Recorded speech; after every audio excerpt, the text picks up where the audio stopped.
What is up, guys? J Rock Freak here, and this is my review of Seishun 2020.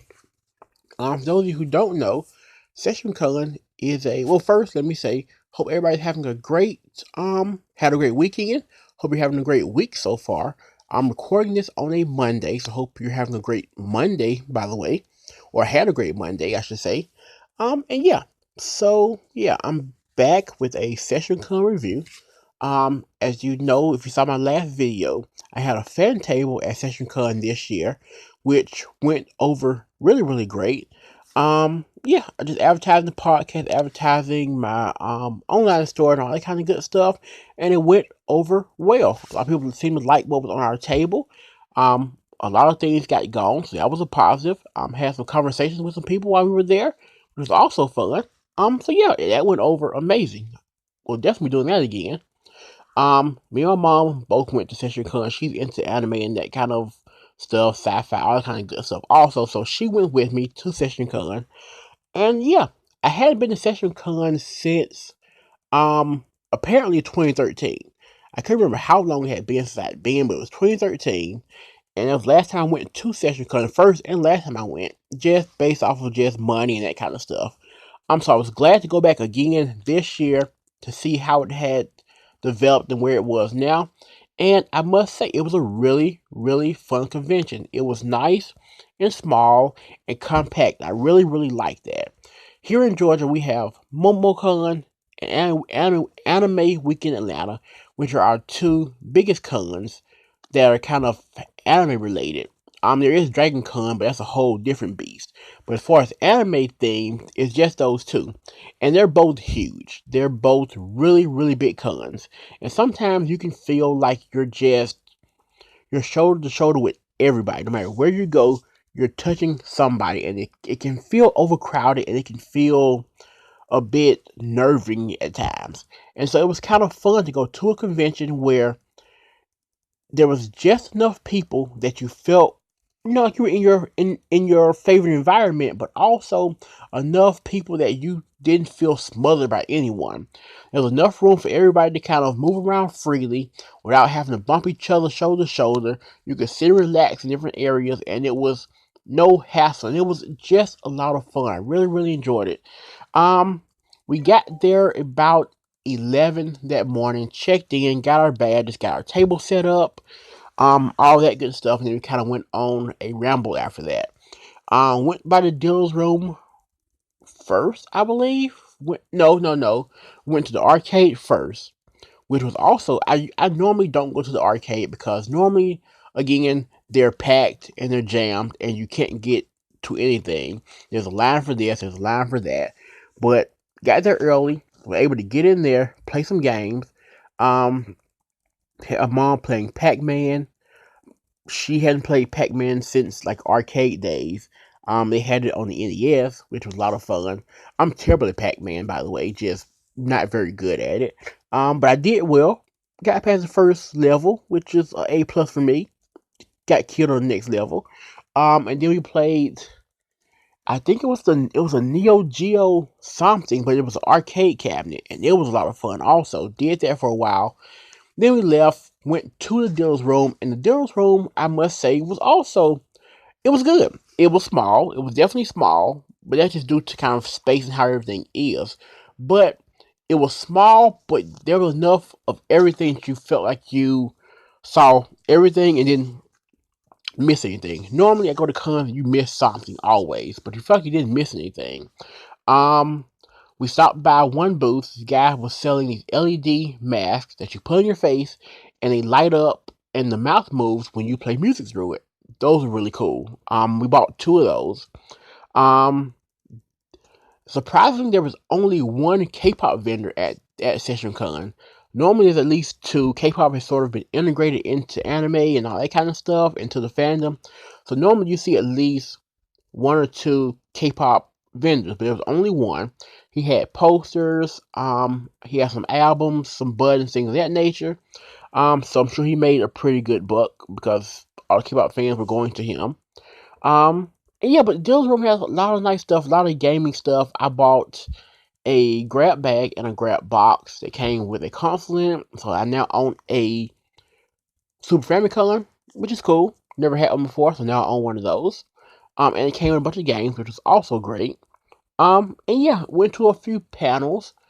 They didn't food wise was the only thing that I would say could have been maybe a little better. Granted, there were really no room for like food trucks or anything anyway, so not sure how that would have worked out. There was really nowhere for anything to be, but there was a Starbucks up on the top floor.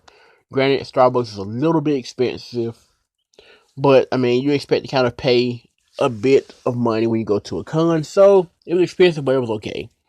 But yeah, so food wise, that was you had Starbucks and you had a gift shop next door that also sold food. Um, After that, went to a few panels. Went to see this Winter Idol panel they had, which was a bunch of girls who were there as idols. Different idols from like I don't know if they were from like an anime or what. So I'm sorry about that, but they were there representing an idol that had names and costumes and all that kind of stuff, and they danced and sang and did different songs. It was also really fun. A couple of them did Twice songs, which I absolutely love because I am such a Twice fanboy. I definitely am. So that made my heart rejoice big time. So I love that. And it was nice and fun. I wouldn't get up there and sing in front of people, so I couldn't do it. So applause to them for doing that. No, no hate here. I couldn't do it at all. They were also that was nice and fun. We did that for a while. Left there and went to. There was also karaoke out in the floor for a while. We heard karaoke going on. Left that panel. Went to a panel. I believe this was next. My order is probably wrong, but I'm gonna put it next anyway. It was my favorite panel of the day. I would definitely say it was, and it was the panel that broke down the history of Seishun by the Seishun creators themselves. They gave a panel talking about the history of Seishun, how it got started, the progression it made, how it ended a few years ago, and kind of the rebirth of it to where we are now. Seishun it started in 2010. I didn't go that year. I didn't even go to 2013. 2013 was the year where they were at this hotel in Atlanta. The best way to describe the hotel is like antebellum. That's the only way I can describe it. It's like this, like old, like like house you would see in like the 1800s or something, with like the Civil War memorabilia and all that kind of stuff. And one of the guys even said that the hotel was even too nice for him to even be at. The hotel was beautiful and it was more than enough space. It was great. Um, he mentioned why they couldn't go there anymore, but that was the first time I went. Was at the hotel and I loved it.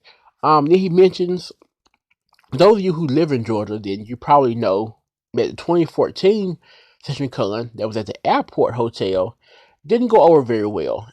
I missed that one, but I remember hearing that it just didn't quite live up to par what they were expecting. He sort of gave a breakdown of why that didn't go well and kind of how at that point a couple of guys were kind of ready to just call it quits and just kind of say, "We did it. Now it's done." But luckily they didn't. They didn't, and now it's back, and it's back to being in full form again. It's back to being a fun con. I love that it's small. I really, really love that. And they're kind of back to getting their fan base back and building up kind of what they had lost a few years ago, and now it's back kind of in full swing again. Last panel we went to was cosplay dating, which is basically like a dating game. They used to be on TV, sort of that thing. We sit behind a blindfold thing and ask questions of different people. We did that, and that was also pretty fun. And so we left about 6 because we went to a New Japan wrestling show also the same night. But that's a different thing. But yeah, so my overall impression of Session Con was that it was a top notch con. I really enjoyed it. Like I said, it being small was not a negative; it was definitely a positive. Because you could get to everything and get everything done that you want to do, and it didn't feel overcrowded and it didn't feel smothered. I definitely look forward to going back again next year. They're going to be at the same hotel they're at now, which is amazing. So yeah, can't wait to go back next year. Hopefully I'll be able to stay the whole time next year. No events coming up after that. But yeah, so SessionCon 2020 was a huge success, a lot of fun. Um, I'm glad my fan table went over well. I wasn't sure how the response would be. But yeah, it went over great. So hopefully I'll get new listeners to the podcast. And so that's always a positive. So yeah, just wanted to give my rundown of Session Con. Yeah, no negatives here. It was a lot of fun. I really, really enjoyed it. Can't wait for next year. So yeah, that's pretty much it for this video. As always, if you went to Session Con, leave me a review, not a review, not a review. Leave me a comment below. You can review if you want to, but leave me a comment below. Let me know how you liked the con, what you didn't like about the con. Did you have fun? Did you not have fun? Did you buy anything special? If you did, what'd you buy? Yeah, so as always, leave a comment, hit the subscribe button, leave a thumbs up or a thumbs down. Both are acceptable. And yeah, I'll be back in about 2 weeks with another video for you guys. And so, yeah, so until next time, have a great weekend. And as always, Maho out.